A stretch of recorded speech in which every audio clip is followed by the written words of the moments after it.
Olá pessoal, tudo bem? Aqui quem vos fala é o professor Nildo, do curso Técnico em Eletrotécnica. Estamos iniciando nossa terceira aula na disciplina Máquinas Elétricas. Falaremos aqui sobre corrente de Foucault, lei de Faraday, como princípio de funcionamento das máquinas transformadores, que é o nosso objetivo de estudo aqui. Bem? Pessoal, quando um fluxo magnético varia através de uma superfície sólida e não apenas delimitada por um condutor, como foi visto em indução eletromagnética, há uma criação de corrente induzida sobre ele, como se toda a superfície fosse composta por uma combinação de espiras muito finas justapostas. O nome dado a estas correntes é em homenagem ao físico e astrônomo francês Jean-Bernard Léon Foucault, que foi quem primeiro mostrou a existência delas. Devido às suas dimensões consideráveis, a superfície sofre dissipação de energia por efeitos jáulicos, causando um grande aumento em temperatura, o que torna possível utilizar estas correntes como aquecedores, por exemplo, em um forno de indução, que tem a passagem de corrente de Foucault como princípio de funcionamento. E são utilizados esse princípio de funcionamento em várias máquinas aí, entendeu? São inúmeras utilização da corrente de Foucault, para aquecimento, enfim. Em circuitos eletrônicos também, por exemplo, onde a dissipação por efeito Joule é altamente desejável, tá? Pois devido a sofrer seus componentes serem danificados, é frequente a utilização de materiais laminados ou formados por pequenas placas isoladas entre si, a fim de diminuir aí a dissipação de energia, ok?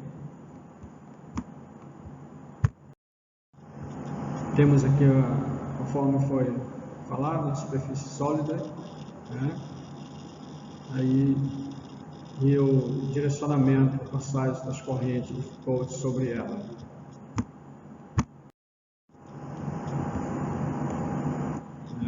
Polarização aí, polo norte, polo sul, as correntes aí sendo orientadas.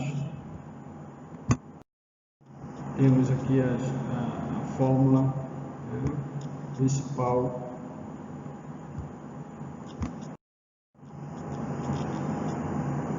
A lei de Faraday, também chamada de lei da indução magnética. Esta lei foi elaborada a partir de contribuições de Michel Faraday e Franz Ernst Lehmann, e também Heinrich Lenz, entre o ano de 1831 e 1845. Ela quantifica a indução eletromagnética, ok, pessoal?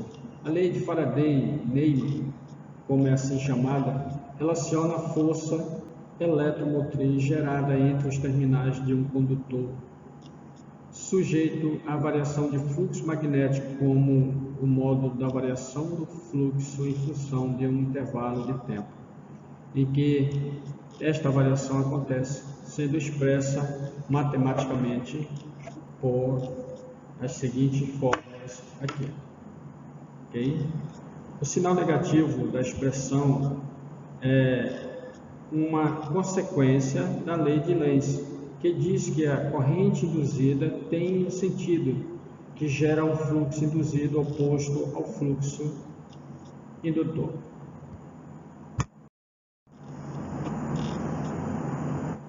Pessoal, finalmente estudaremos aqui os transformadores. Essas máquinas tão utilizadas no meio industrial e inúmeras aplicações aí, tanto industrial como predial, Os transformadores de tensão, chamados normalmente de transformadores, são dispositivos capazes de aumentar ou reduzir valores de tensão. O transformador é constituído por um núcleo feito de um material altamente imantável, e duas bobinas com um número diferente de espiras, isoladas entre si, chamadas primário, bobina que recebe a tensão da rede, e secundário, bobina em que sai a tensão. Então, temos aí duas bobinas, né, no transformador. A primária, a entrada da tensão da rede, e a secundária, a saída da tensão da rede. Ok, pessoal? Seu funcionamento é baseado na criação de uma corrente induzida no secundário, a partir da variação do fluxo gerado pelo primário.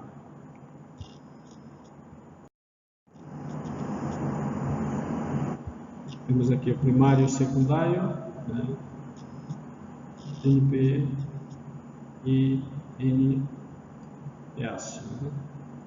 Número de aspira primária e número de aspira secundária. Ok, pessoal? Primário e secundário.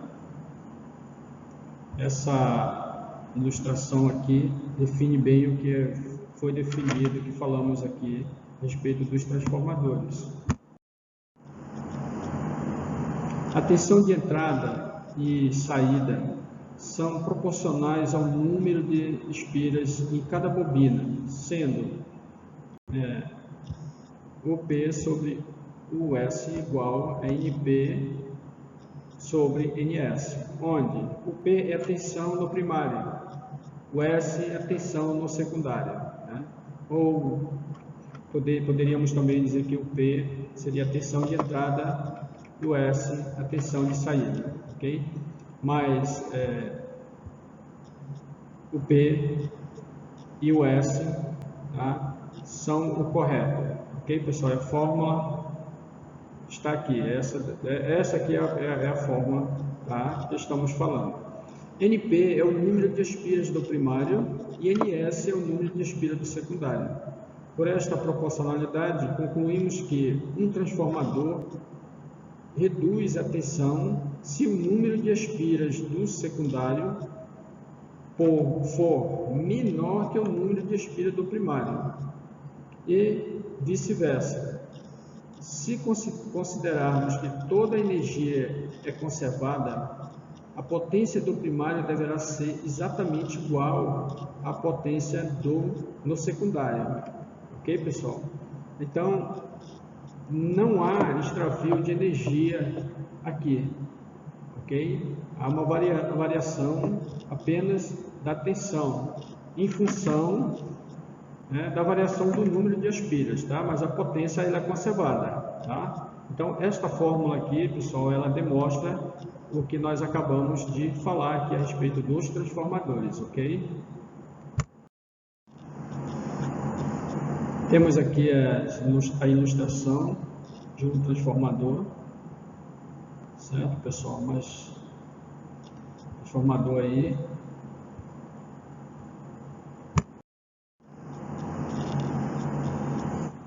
Transformador é uma máquina elétrica estática, né? Ou seja, trabalha parada, sem partes móveis, no qual, por meio do fenômeno da indução eletromagnética, ocorre a transferência de energia elétrica de um ou mais circuitos primários para outros circuitos secundários, mantendo a mesma frequência, porém com tensões e intensidade de corrente diferente.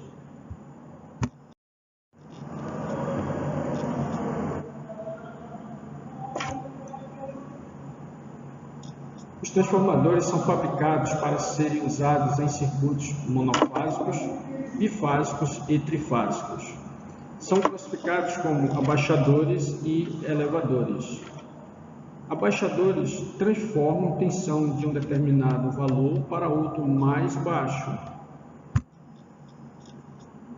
Por exemplo, nós podemos ter um transformador que vai abaixar a tensão de 220 para 110 volts. Elevadores fazem o inverso, ou seja, recebe tensão de um determinado valor e eleva essa tensão para outros valores mais altos. Ok, pessoal?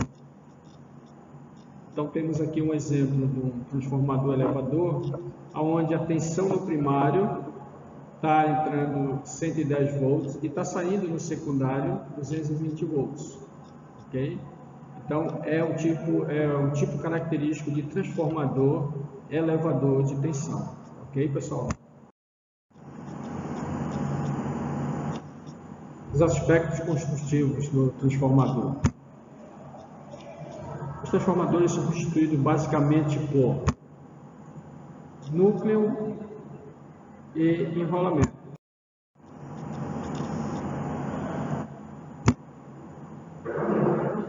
Chapas de aço cilíndrico laminado, empilhadas e prensadas, utilizadas para diminuir o aquecimento do núcleo.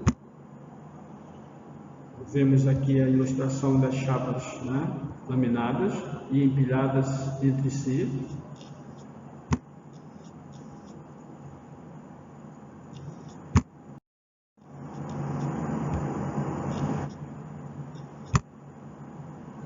Os enrolamentos são confeccionados com material condutor de alta condutividade, normalmente cobre, e vernizados e isolados do núcleo.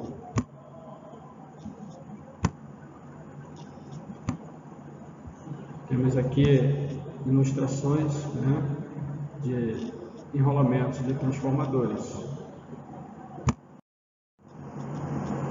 Pessoal, ficamos por aqui, até a próxima aula aí, ok? Muito obrigado e até mais.